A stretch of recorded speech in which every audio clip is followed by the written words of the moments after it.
Barry, first away game of the season. Before we head to discuss about Ayr United, wondering if you've got any last reflections on the Queen's Park game? No, not really. A few things we worked on, looked at, we could have done better. There was also some really positive stuff in there as well.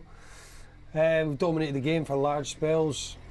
When I watched the game back, I never learned anything new from the game. I realised that we were comfortable in the game. It was a team really going for it, trying to win the game, and obviously a team that were just trying to hold out for a point, and just frustrated that we never went on and got 3 points.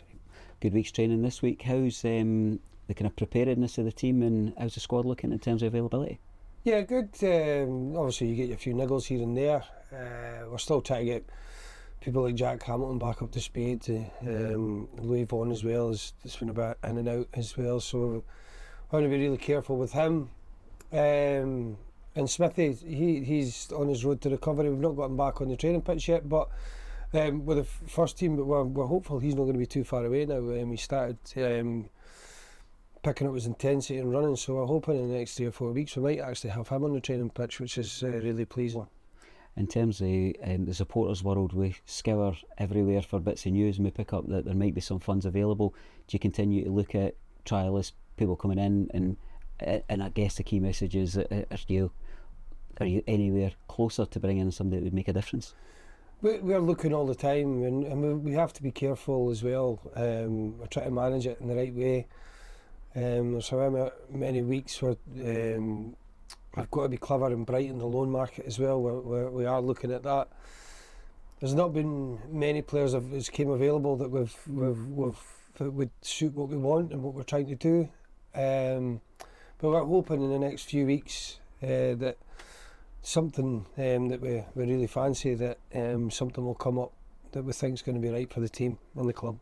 In terms of club news this week, the participation agreement's been a big discussion. Wider than, I guess there's a lot of discussions ongoing. What's your view on these arrangements, and it seemed something that you were quite positive about? Yeah, I think so. I think we're never going to know for sure until we've done it, and that goes for everybody. The feeder club or the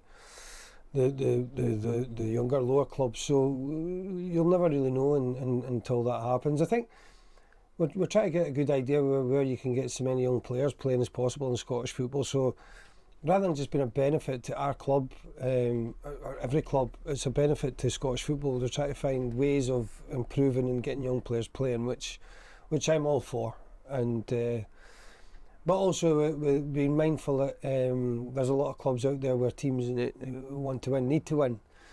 So you've got to be mindful of that side as well. But it's something that I think it's quite a good idea. But we'll see if that if it comes to fruition and works.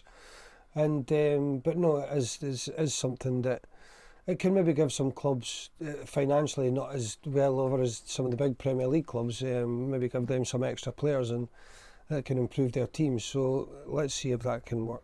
I think knowing your standards as I do at this point, I think there will be no charitable element in terms of Raith Rovers. It's about people coming to make a difference. Yes. Well, no, we're a big football club. It's not. We are not going to be doing it in that way. Obviously, we're a team here with a great history, and we want to win football matches, and that's the biggest thing on my mind and this football club's mind.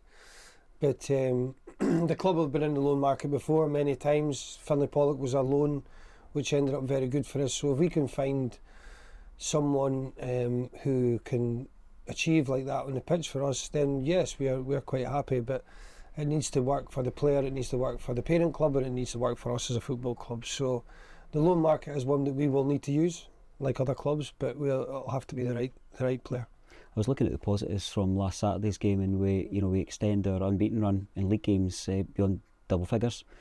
Is that something you use with the squad, or is the drive forward and your message about grabbing the 3 points far more important?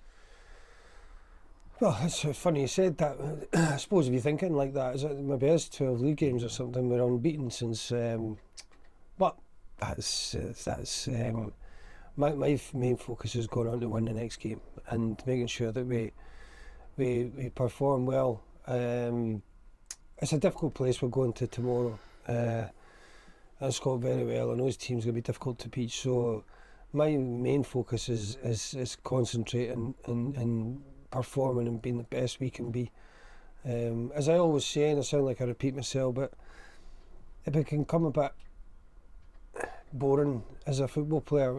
I wouldn't say boring, but that continuous message you need to give yourself to be the best you can be every day, and tell you that takes a lot of concentration. It takes a lot of belief and hard work within yourself to be able to do that, and putting that demand on yourself every day, and that's what I expect from players. So that's what we're looking for, having that continuous will to win and perform every game. I was looking at Ayr United, and I guess like many championship squads and teams, they've kind of followed a similar path to ourselves, looking to recruit well, looking to use their backing wisely. As you say, Scots teams have got really strong work ethics. Week after week, I think we could almost part out the same questions to you, because what are you expecting that will be different in terms of the game down at Somerset? My first game here, I was only in the door 2 or 3 days, and I think we were 2-0 down within 7 or 8 minutes, and we need to go down there and be men, and so as difficult as the game's going to be, you need to be able to do that. You have to get the other side of the game right, which is winning the first headers, winning the second balls. You've got to get these things right. You've got to get that right in any game, especially when you go down to Ayr United, and that makes the game difficult, and you need to be sharp and crisp with the ball as well. So things that we know, things that we have to be good at, and things that we let the players know about, like this is what's coming. You know what's coming, so we need to be prepared for it. And he's mixed his systems up a bit, Scott. I've watched his games, he's mixed his systems up. So what he does tomorrow, I don't know. We don't know. We've prepared for it all. We know what we're doing. But no, I fully expect a really difficult game. Some very good players they've got down there. Curtis Main, Oakley, good players, you know. So we need to keep them quiet, and then we need to get our players, our top players. We need to get them flowing, and hopefully we can cause them some problems. You tell us, I guess, a wee bit about the kind of poker that goes on through the week, not trying to give too much away to the opposition, trying to look at where you might find a gap. You've got a bit of a preferred shape that we've seen across the League Cup and into the league. Are we likely to see that kind of ebb and flow across the season depending on the opposition? But it depends on what people call a shape. Are we a back four when we build with the ball? Are we a back five when we defend with the ball? Are we a back five or a back four or a back three when we're pressing the ball? So there's all these sort of things that you can look into. I would never say our team's one certain system. We move at different times and we do different things. Sometimes we are playing in a four at the back, sometimes we're a five, sometimes we're a three. So we like to be flexible, us as a team, and when we want to press high, but we also want to bring a bit of entertainment. Sometimes we're brave, really brave without the ball. Sometimes we need to be a bit more structured. So yeah, we float in and out of systems, as they call it these days. But listen, the way we want to look is, it doesn't matter what your system is. We want to look that aggressive, hard-working, exciting team, and it's never easy to do, but that's what we're trying to strive for every time we play. Let's finish off with a question that we're never going to duck away from asking. Oasis Mania in full tilt across Scotland, but there's a hardy bunch who'll be making their way to Ayrshire tomorrow. Their singing will be full tilt. Tell us about the support and what we need for them tomorrow. Well, first thing we need from him is, if anybody's got a spare Oasis ticket, I would quite gladly take it. It's one of my favourite bands of all time. But no, listen, it'd be great to get them down, and our game's more important than the Oasis concert. Mm-hmm. And you see our fans, they'll be there, they'll be loving it. You know what I like. Just keep coming, and it was actually a very good atmosphere again the weekend. Yeah, they've been good. Listen, they've been brilliant since I've been in here. We just need them to keep going with that, keep giving us it. Brilliant. We'll catch you tomorrow. Thank you.